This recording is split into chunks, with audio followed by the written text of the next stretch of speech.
tutti, good evening and welcome to the Italian Radio Hour. Io sono Viviana and I would like to welcome back our regular listeners and also welcome any new listeners. Also be sure to like us on Instagram and Facebook at Italian Radio Hour and subscribe to our YouTube channel to catch up on any past video interviews. Vorrei dare il benvenuto ai nostri ascoltatori da tutto il mondo, grazie per essere con noi anche oggi mentre continuiamo il nostro viaggio per l'Italia e la cultura italiana. So today I'm delighted to welcome a very special guest, Giulia Scarpaleggia, a Tuscan-born home cook, food writer, and cooking school instructor whose latest cookbook, Cucina Povera, the Italian way of transforming humble ingredients into unforgettable meals, invite us into the heart of Italy's humble, inventive culinary traditions. Giulia lives in the countryside of Valdelsa between Siena and Florence, and through her blog Jul's Kitchen, her newsletter Letters from Tuscany, and now the book, she celebrates what she calls l'arte dell'arrangiarsi, the art of making do with what you got. Today we'll explore how this philosophy of Cucina Povera shapes not only recipes, but culture, sustainability, family life, and creativity. Don't go anywhere, ma prima pubblicità. Parli italiano? Do you want to learn, improve, or master your Italian? Istituto Mondo Italiano can help. Located in the heart of Regent Square, Mondo Italiano offers small group classes and one-on-one private tutoring in person or online to help you learn Italian in no time. Visit us online at istitutomondoitaliano.org. Giulia, it is such a pleasure to have you. How are you? Thank you so much. I'm very happy to be here. Very well, thank you. I'm very well. So tell us a little bit about Valdelsa, your growing up, and whether you enjoyed the countryside also as a little girl, or is something that eventually a passion that you developed as you started to dive into food culture and so forth. So I grew up in this house where I'm still living, and this house is my grandmother's house. So this is where my grandmother was born and where my father was born. I've always lived here, except for 5 weeks in Pisa, when I was attending a postgraduate course, and about a year when I was living part-time in Florence with my boyfriend at the time, that is my husband, and now we live together here in the countryside. I've always loved the countryside, the slower rhythms, being connected to nature. So I've always planned to stay here. And now, actually, every morning I open the window and my window is facing south towards the woods. And I'm still surprised every morning, and especially now, because now this is when you have the mist. And so part of the hills disappear and you see just the pom-pom trees. It's a beautiful, beautiful landscape. And I'm still surprised every morning. I'm 44 years old and this is still, a surprise every morning. I love the countryside, even growing up. Of course, if you live in the countryside, you're not as connected to the city, to your friends, to activity. But I never felt that I was missing something. I had books, and then growing up, I had internet, and so a blog and a newsletter and podcasts to listen to what other people are doing. And so maybe this was, a push to connect with a broader world. And this is how I started my career with my blog. So I think that living in the countryside was really a good influence on my willing to be connected with the outer world. Yeah. Well, the scenery that you have just described, it looks like a living painting. Every day there's something a little different, and how couldn't that spark creativity and the juices flowing just in the morning in a very poetic way, but eventually it translates with your work. So, do you remember by chance what was your first blog? How you decided to say, I'm going to get into blogging? Because you've been doing it for quite some time. I don't know if you were some of the pioneers in Italy. Can you take us back to when you started? So I think I was maybe the second generation of bloggers in Italy, of food bloggers in Italy. I started my blog, it was the 1st of February, 2009. I remember that day very well. I had been reading blogs for about a year, and I really loved the community that was in the comment section of every blog, because there I had already met like-minded people that, like me, loved cooking, loved eating, and loved researching about ingredients and everything. I was still not in love with Tuscan food at the time. My blog at the beginning was a way to cook something that was completely different. So the very first blog posts were about spring rolls or cupcakes or Chinese fried rice, because my mom and my grandmother, they were always cooking Tuscan food in the kitchen. So I wanted to search for my little corner of freedom. And the blog gave me the chance to find that little corner, to find something I could be passionate about and that could really give me, the motivation to do something just for me. I had graduated in communication and marketing a couple of years before that, but I still was searching for something where I could really invest all myself. As my mom always says, I didn't have a boyfriend at the time, so I had plenty of free time.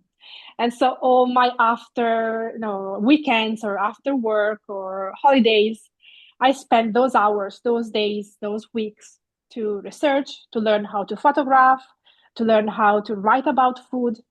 I went often to London, where there were the first food blogging conferences. And this is how I realized that my passion for cooking could become a job. When in Italy, it was still considered, wrong to turn your passion into a job. While abroad, they were already giving you tips on how to do that. And so that really was the, turning point. So after a couple of years, my blog became my job. Yeah. Wonderful. So you describe yourself as a home cook, although again, you have reached such an international audience. So in the process, which you started to describe, between talking about food, photographing food, and making food, were you also preparing everything that you were talking about, or was more informing people and perhaps giving a recipe? So tell us about the nitty-gritty. What happens behind the camera? What we don't get to see before we get to a blog or a post or something? Because I think there is a lot of fun, maybe a little bit of chaos in the kitchen. Yes, a lot of And a dishes lot to of work. measuring, because Yeah. making a successful recipe for friends and family and then have a testable or tested result, I think there is quite a big divide. Yes. Yes. So first, I had to mention that there was a turning point, and it's when I started following, admiring, and loving Tuscan cuisine, because I started seeing Tuscany and Tuscan food and Tuscan recipes and traditions with foreign eyes. And so after a couple of months, my blog that was just in Italian became a blog in Italian and in English, and I started blogging about Tuscan recipes. So when I changed my focus, I start researching, and this is something I still do. So you read traditional cookbooks, you listen to people, like I love to listen to people queuing at the vegetable store at the market, queuing at the butcher, because, as Italians love to share how good they are in cooking something. And so they give you hints how to make something. They give you recipes sometimes. And so this is how you learn traditional recipes. Then I really love cooking following the season, because it makes me excited. So now, you start having squash again, bitter greens, radicchio. So this is all exciting, because we have left behind the summer vegetables, we have left behind the figs, the grapes, and everything. And so now I'm excited to cook with winter vegetables. So when you combine traditional recipes, cookbooks, with the talks, with the chats with people at the market, at the butcher, friends and families, you have inspiration. So I try to recreate recipes that are either traditional or part of my family repertoire, or maybe inspired by the season. Then you come to the idea, and then you cook the recipe, and you try to tweak it to make it work. And then, as you were saying, you have to measure it. So I always say that one of the most important instruments for a recipe developer is a ruler, because you have to measure the size of your pans, for example, just to give you a more precise idea to people that are cooking. So I test my recipes, I write them, then I photograph my recipes with my husband. He's a photographer. We work together. So I'm the food stylist, is the photographer. Then it comes the writing. on the newsletter now. Before it used to be the blog.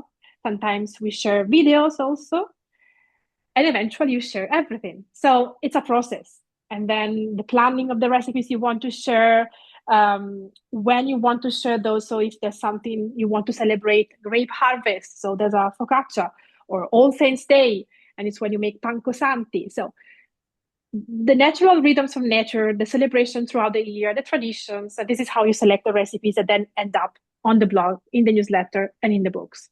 Hmm.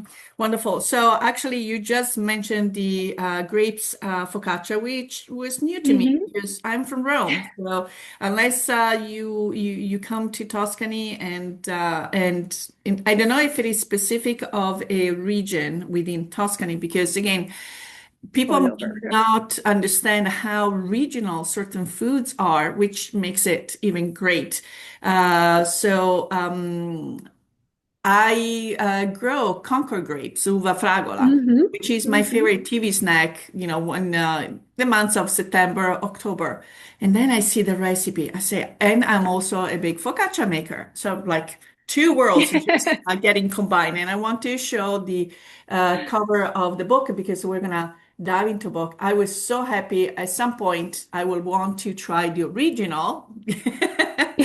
Compare and potentially tweak mine to get it Mm-hmm. to perfection. But it was a great introduction also to some other friends and here in the United States. What? Focaccia with grapes? And it's like, you won't believe how good it is. Yeah. So yes, so let's really dive in into Cucina Povera because again, from your words and in general, this philosophy that nothing goes to waste. And you're much younger than I am, but even within my parents, the generation that lived through the war, nothing got wasted. But it was not just about the food. Sometimes even you got a present. Maybe you could save the bill, or maybe you could save still the paper. Yeah. So, a lot of that has been ingrained in. So I was wondering how you came about with the title and how relevant this idea of nothing goes to wasted is even more today with all the challenges that we are, Mm-hmm. economic challenges that we are facing. So now I can say that I've been cooking Cucina Povera recipes for all my life because I've been inspired by my grandmother's approach and my mom's approach. But actually, it was the publisher, my publisher, Artisan. They contacted me in May 2020. It was during COVID. I was pregnant, no cooking classes, very difficult moment. And they contacted us to ask us if we wanted to write a book on Cucina Povera. And this is when, I could finally see the red thread connecting all my experiences because I started researching. I said, yes, Cucina Povera is something that is really ingrained in the way I cook and that really represents the way I see food because Cucina Povera is a way of cooking, respecting the ingredients. It's a very sustainable way of cooking. You respect seasonality, you respect proximity because you tend to cook what is close to you in time and in space. You use leftovers, you turn them into new comforting dishes. And so this was my approach. But as you were saying, not just to food. I mean, I still save paper of gifts or the ribbons and I use them not because I don't want to buy new ones, but because they are beautiful. You save them and you recycle them and you turn them into something beautiful. I do the same thing with bread. Mhm. Now I can see that behind my door in the kitchen, there's a cotton bag where I put all the dry bread. And this is Mhm. something my grandmother has been doing for all her life, and my mom the same. I cannot throw away bread. It's really something you have to force me to do that. It's a I won't sin, do that. yes. Not It's a even. sin. It's a sin. So all my dry bread is there, and that becomes breadcrumbs, that becomes stuffing for things, pappa al pomodoro, panzanella, ribollita. So of course, you respect the ingredients and you bring them back to life into new recipes or new things. Mhm. So I have I have to go back to the grape focaccia. I have a question. Concord grapes have lots of seeds. Okay. Mhm. And I've gone the first time, I was an overachiever. It's like, I'm gonna take the seeds all out of the grapes. And then the second time around, I said, forget about it. And in the cooking process, they kind of get a little toasty thing. So the third time around, it was a compromise. Some of it, the seeds got removed, and I want to show a picture of these amazing. So what's if I were to come in your area and order grape focaccia schiacciata con l'uva, will I find seeds or not? Is it acceptable to leave seeds? Absolutely. You have to Okay. have the Oh, seeds because they add a crunchy note. yeah. Now, what come September, you can see grapes sold everywhere for Hmm. focaccia because you don't use for the schiacciata con l'uva, you don't use table, I also have uva da tavola, the Just the big regular, grapes yeah. that you regular grape. You use wine grapes, and Hmm. wine grapes they have seeds, and the seeds are big part of the grape, so you have to have the seeds there because they add a crunchy note. This Hmm. year, I was, making my annual focaccia, la schiacciata con l'uva, and I couldn't find, because I was a little bit late, I couldn't find wine grapes. So I found a small kind of grape similar to Concord grape, but it was without the seeds. And I was really missing something. So I had to add walnuts there, like crunchy, crumbled walnuts, to add the crunchy note to the focaccia, because you really need it there to give the unmistakable crunchy note to the focaccia. Yeah. Wonderful. So let's talk a little bit about some of the flavors, as all the regions tend to have an herb, a spice, a meat. If someone were not familiar with the Tuscan flavors, what would you describe the main notes might be that transport you into Tuscany?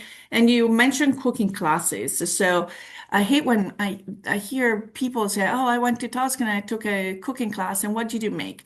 Fettuccine." Okay, depends what maybe the fettuccine were made of. Maybe you had boar meat or something, but it's like you're missing out the peach all'aglione or so, and this is probably also very touristy. I mean, it's kind of, we associate the Tuscany peachy as if you don't have anything else, which is not true.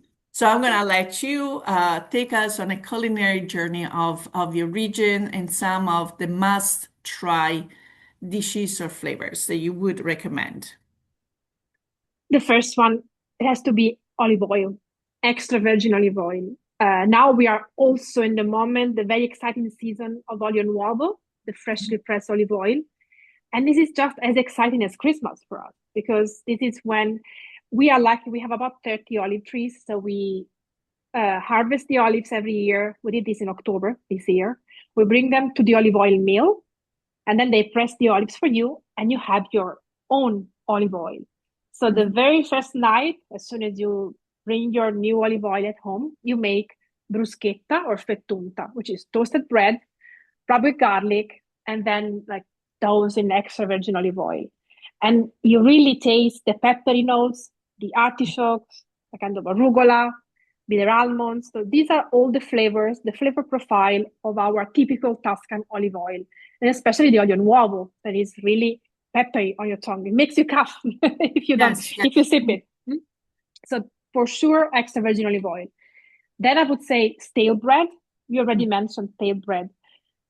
Other regions of Italy have, I don't know, dry pasta or polenta or rice as their staple ingredient. In Tuscany, our staple ingredient is stale bread because stale our bread is made without salt, so it has a Mhm. very unmistakable taste. It's And bland. then I will ask you if you can tell us maybe why it's without salt. Sure, Sorry for the sure. interruption. No, no problem. But since the bread is made without salt, it doesn't get moldy. It Ah, becomes dry uh, quite quickly. So I have some bread in my bag over there that is like 20 days old. It is dry, but completely healthy, so no mold at all. So when you soak your bread in water, you bring it back to life and you use that bread for panzanella, for papa al pomodoro, or for a winter classic, ribollita. So ribollita has all the ingredients of Tuscany in winter, because you have cannellini beans, so beans. You have cavolo nero, Tuscan kale, other vegetables, stale bread, and you finish everything with a drizzle of extra virgin olive oil. So Mhm. these are really the flavors of Tuscany in winter. Beans, I mean, I mentioned beans. Beans are important. Florentine people are known as mangiafagioli, bean eaters. Mhm. So, of course, you can enjoy your big Florentine stack when you come to Florence. But again, the most typical ingredient would be beans rather than beef. So this is, eating, respecting the seasonality and respecting the tradition. And if you find a ribollita on a menu, try that, because that's really the real flavor of Tuscany. Then in the summer, have pisci with aglione, because Mhm. of course the fresh tomato sauce, the garlic, a very local variety of garlic, huge, and the new olive oil and the fresh and the good extra virgin olive oil. So you have pisci, very simple ingredients, and amazing flavor. So yeah, these are the flavors of Tuscany that you should be looking for if you come to Tuscany. And it looks like, again, every ingredient is respected on its own. And when we look at Italian food, I think the principle is less is more, like so that Yes, every single ingredient can shine on its own, and just of topping it with absolutely. gazillions of different spices, and then it's like putting many different colognes on yourself. No one is ever going to pick any of them. So if you have a nice Chanel, a nice new olive oil, you want to taste that Yeah, and create simple dishes that really do justice to yeah, the ingredient. yeah. So the obviously the book has been out now for a little bit. Maybe towards the end of it, I'm going to ask you if we should expect to see something else coming from you. Mhm. But I was wondering again, the Cucina Povera was a dream come true.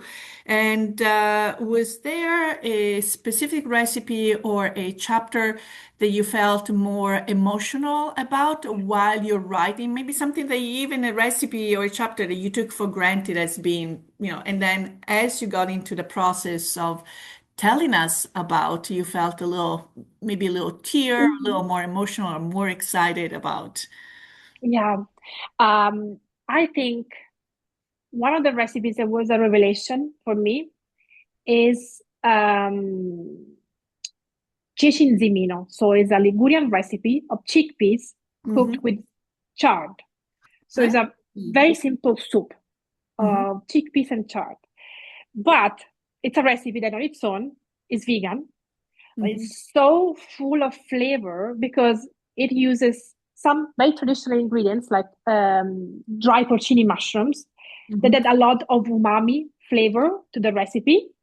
Yeah, I mean, the photo, it's one of those brown foods that is not, as, um, charming as other recipes to photograph, but the recipe is amazing. It's so tasty.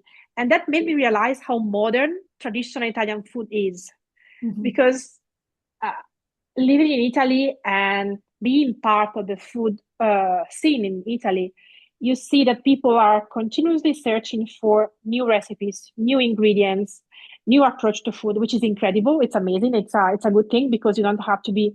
No, our recipes are not written on marble. They can change. They can evolve.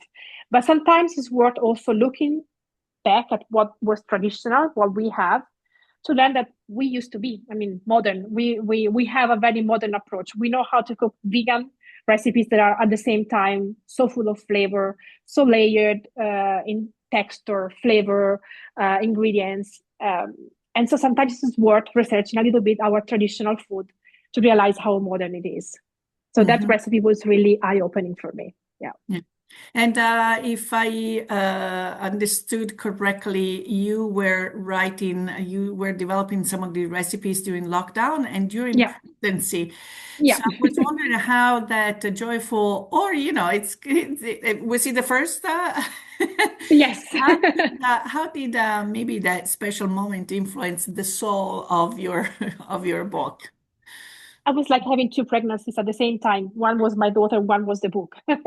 So basically, I was creating two things at the same time. So I was very creative, very inspired. Um, it was difficult to research some of the recipes because my first idea was, okay, we have to go and taste that recipe, learn to do how the recipe is made, but we couldn't travel. We couldn't travel, and also for the second year, it was the same. Our daughter was really small, really young, and Italy was still locked down. So I used a lot YouTube to see, to search for traditional recipes, how things were made. And also, I took virtual cooking classes with friends from other parts of Italy. They were trying to teach me their local recipes. And I was like looking how the things are frying, how the little pallotte cacio e ova are like dancing in the oil where they're frying. And my friend Giulia on the other side in Abruzzo was trying to show me the texture of the bread and cheese together. So that was very fun, and you really connected at another level, different level sometimes. And food was a way of connecting with people, even if they were, far and we couldn't meet in real life. So it was very interesting to research these recipes. And also, I used vintage cookbooks. I love to see not old cookbooks, like 100 years old, but cookbooks from the 60s, from the 70s, where Italian food was not so strict sometimes, like carbonara has to be made just with these ingredients, otherwise you're not able to call it carbonara. In the 60s and 70s, people were a little bit more free in experimentation. And so I really like to see how those recipes were made. And eventually I tried to make my own version, make it simple to execute with ingredients that could be found easily everywhere, and that would respect the principles of Cucina Povera. So respect your ingredients, cook what is seasonal, cook what is close to you. Yeah. So before we go into a quick break, you just mentioned, adjusting the ingredients and so forth. The Cucina Povera and just recreating recipes, translating them for an international audience is not just about measurements and cups and teaspoons. It's also to translate a concept. Was there something that was maybe more challenging to translate to a non-Italian audience that was more conceptual versus just a translation of a recipe? Sometimes it's the bread. Sometimes the bread, because most of our recipes work because they are made with Tuscan bread. And so I included a recipe for Tuscan bread in the book so that you could, replicate the bread and then the recipes. And sometimes it's the cheese, because some of the cheeses are so specific to a certain area, and you would use those cheeses to make a recipe. But of course, it was during COVID, so I couldn't access some very extra local cheese. And so that was a good exercise because I would use very basic ingredients like, I don't know, fontina or taleggio. There are cheeses that you can find almost everywhere. And trying to reproduce a recipe that uses very unique cheese to make using more common cheeses. It was not disrespectful. It was trying to translate the principle of the recipe. Because sometimes you just want to recreate a recipe that uses stale bread and some vegetables and some cheese and turn it into something different. And then you use what you have. So my idea is that these recipes, they give you an inspiration, and then you can use what is close to you. And this is the real principle of Cucina Povera. So use what is close to you, what you have, what is available, and make your own version of a recipe that, was born somewhere else, but that will answer the same need to use certain ingredients or to use some leftovers. So we're going to go into a quick break, but don't go anywhere because we're going to continue this very tasty conversation with Giulia Scarpaleggia, the author of Cucina Povera, the Italian way of transforming humble ingredients into unforgettable meals. So stay tuned. Do you love Italian food? Want to learn the secrets of homemade pasta, sauces, and traditional recipes, just like Nana used to make? At Mondo Italiano, our authentic Italian cooking classes bring the taste of Italy right to Pittsburgh. From fresh pasta to regional specialties, every class is a delicious journey through Italy's culinary traditions. Spots fill quickly, so reserve your seat today. Call us at 412-478-2681 or find us online. Mondo Italiano, where Italy comes alive one dish at a time.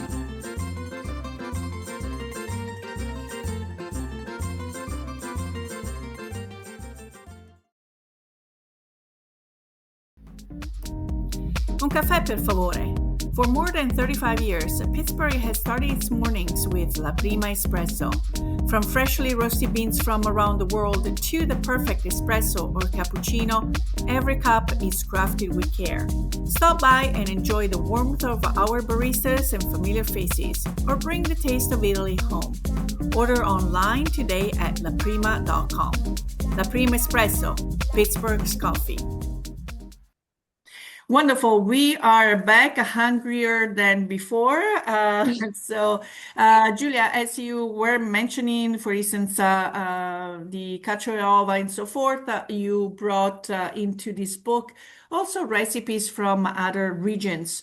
Were you already familiar with them? And you said, I think they are good candidates for the book. And then they reached out to people that would be able to show you their regional variation, or did you get surprised by any of these discoveries?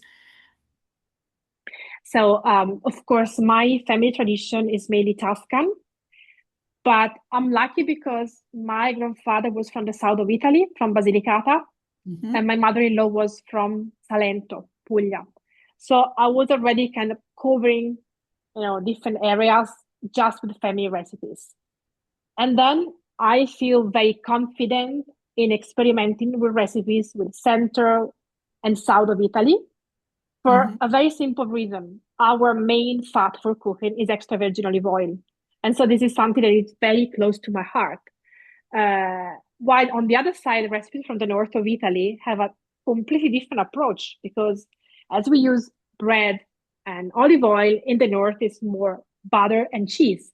And so it's a completely different approach. And so those recipes were a little bit more difficult to understand, to grasp. So this is where I really needed friends or many cookbooks and trials, so that I was able to get to the final recipe that I really loved, that was respectful of the idea that I was really looking for. Some recipes, I really wanted to include them because I knew they were part of the Cucina Povera and they were perfectly representing Cucina Povera.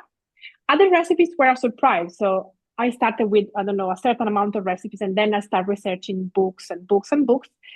And then I found recipes that went, oh, this is perfect. I never heard of this recipe, but this is perfect, and it has to be part of Cucina Povera. So it was a very interesting discovery process for me as well. So I was, can you elaborate a little more about the concept of bianco mangiare? So bianco mangiare means white food. So it's a dessert from Sicily, which is so modern and so traditional because it's made with almond milk. And if you make your own almond milk, it's even better. It has more taste. And it looks like a panna cotta.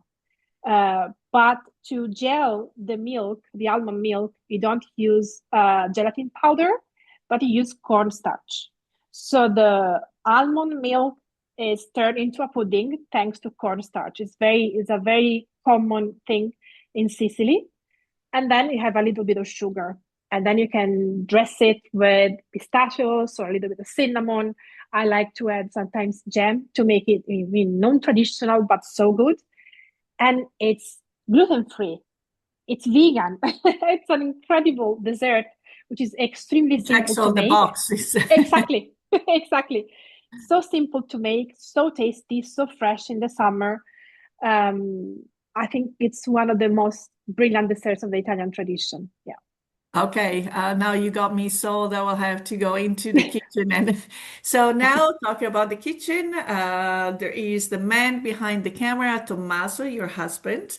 Mhm. So let's talk about him. So let's talk about the collaboration because it's 24/7, 365 Yeah. days a year. Was he coming already from a photographic background? Was he doing something completely different? And then eventually your reputation and you became established, so you needed that expertise. Tell us a little bit about how it was when you guys were first starting and how it is now. He likes to say that I was already famous when we met. We met online on Twitter. So I was part of a group of people from Twitter from Florence. And Hmm. this is how we, get to know each other. And then we met through mutual friends in real life in a pizzeria, as things happen. But then he was working on social media at the time, and he was an amateur photographer. It was not his profession, but he really loved taking photos. But it was more street photography than food photography. Then we start dating, we start living together, and we start working together. So immediately he took care of all the social media aspect of the blog and all the technical aspect of the blog. And then eventually, when I was working with a magazine and we have to develop and photograph 5, 6 recipes per week, we start working together also on this. So I slowly became the food stylist. And since he was already a photographer, he started taking photos of food. And now is a great, I really love the way he takes photos because for us, food is the hero. So all our photos, really, I hope they make you hungry and you want to go in the kitchen to cook that food. So we like to use natural light Hmm. and to cook simple food. So everything that we cook, that we eat, even if it's cold, maybe, but it's not fake food. Everything is made with real ingredients, and it is exactly how your recipe will turn out if you follow my recipe. So we Hmm. really try to make the food appealing and fresh and vibrant with colors, with the real light of Tuscany that changes through the season. And so this is how we became the photographer and then also the video maker of our videos. And Hmm. then the podcast producer when we remember that we have a podcast. Um, and then we work together every day. We just argue when we make videos because I'm getting nervous in front of videos. So it's the only moment when we argue. But then now, after 10 years, is also part of brainstorming when we search for new recipes. It helps me to simplify some of the recipes because is not an expert home cook, so he likes things simple, and so it's a good feedback because we try to make things approachable and easy for everyone. And then we plan together during our cooking classes. He is also the sous chef and the person pouring the limoncello at the end. So we are really a good team. We are really a good team. And Yes. now we also have a daughter. So not just books and blog and newsletter, but also a little Yes, human being. that happens to be parents. Is she involved? Does she get and maybe stick her finger and wants it to taste, or she say, "Mom, man, you always talk about food." Yes, she's she loves to make a mess in the kitchen. Huh? She loves to be involved. She's a very curious cook, so she loves to taste while she's cooking. But then sitting at the table, she's 5 years old, so of course she has a very strict set of recipes that she wants to eat. But Okay. when we are cooking together, she's adventurous. She puts like a spoonful of spices in her mouth to try them. She loves to taste things to see if the salt is enough. Uh-huh. So that's our little corner of freedom and experimentation. More while we cook together than while we sit at the table together, which is precious. So because it's something. Yes.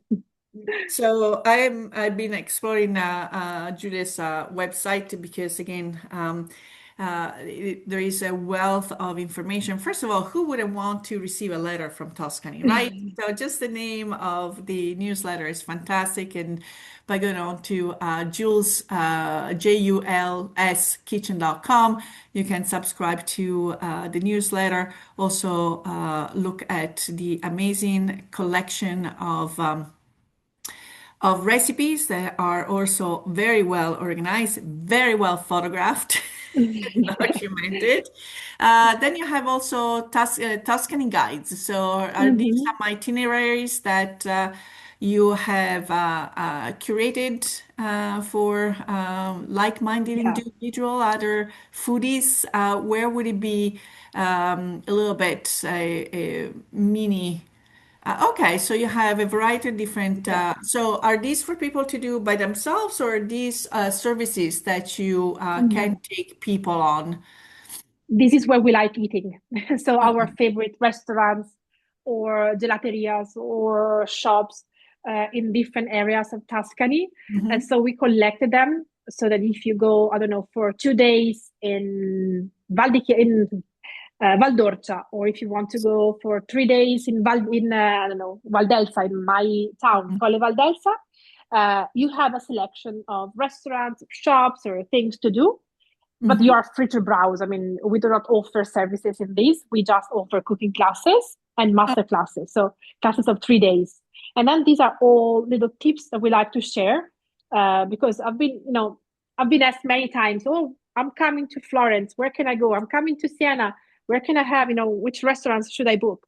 And so we decided to write a little guide on all these areas so that if you go, you can see which are our tips for the area. talking about your master classes and your cooking classes, can you tell us how frequently they're offered? If there are small groups, I mean, if people can book their own experience or there are group classes, tell us a little bit. And I know there is something also coming up on 2026 with two other women that Wow. I totally admire. So I'll let you tell us all about the cooking classes and experiences. Yes. So during the high season, which is roughly April till end of October, we have our market class, 1 day market class on Wednesday, and Mm, then our vegetable forward cooking classes on Thursday and sometimes Friday. These are open classes, so it means it is for a group up to 8 people, so still small, intimate class. You can book the class even if you're a solo traveler because usually there are other people joining the class. We meet in the morning, for example, in the market class, we decide the menu together. And then we go to the market and to the butcher to shop for everything we need. Then we drive back home to the studio, which is downstairs from where I live, so in the countryside here near Colle Valdelsa, and we cook together. And then we have lunch. The vegetable forward cooking class on Thursday and Friday, uh, they start here in the studio without the market because the market is a small neighborhood market and it's just on Wednesday morning. And they are mainly focused on vegetables. So I really love vegetables, and it's the best way to taste the season. So this is how we cook. So we follow the season, so we use seasonal ingredients. And then we have master classes, which is once a month, a 3 day experience where we meet with a group of 8 people for 3 days, Wednesday, Thursday, Friday. And so this is when we can cook recipes that are a little bit longer. So we can make soups, we can soak the beans and cook them. We can roast a chicken and then make the stock with the bones and then make a soup with that. We can make a focaccia, we can make Christmas sweet treats, and so on. And then we have the special, very special for the first edition masterclass in March with Flavia and Enrica. And it's a special masterclass because it will cover 3 regions of Italy.